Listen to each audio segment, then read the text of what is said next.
यो चाहिँ Python code हो। यसले चाहिँ के गर्छ भने मैले चाहिँ cv2 भने यो लाइब्रेरी युज गरेको छु होइन।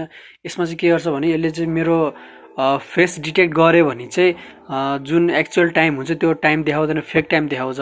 यदि मेरो फेस डिटेक्ट गरेन भने चाहिँ यसले एक्चुअल टाइम देखाउँछ। जस्तै उल्टो छ कि होइन। जस्तै यहाँ हेरौँ है एकचोटि। जस्तै यहाँ मेरो क्यामेरा अन हुन्छ, यहाँ क्यामेरा अन भयो भने मेरो फेस डिटेक्ट गर्छ र त्यो टाइम फेक देखाउँछ।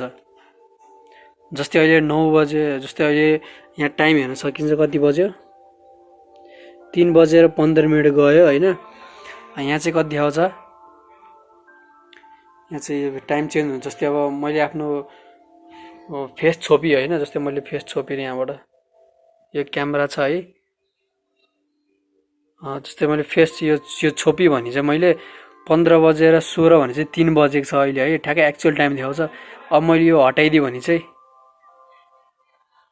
टाइम चेन्ज हुन्छ। अब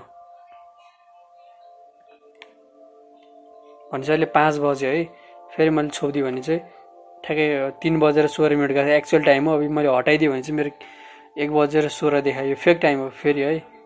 15:16 अहिले 12 बजे देखायो, फेक टाइम एएम देखाएछ। यो चाहिँ रियल टाइम हो होइन।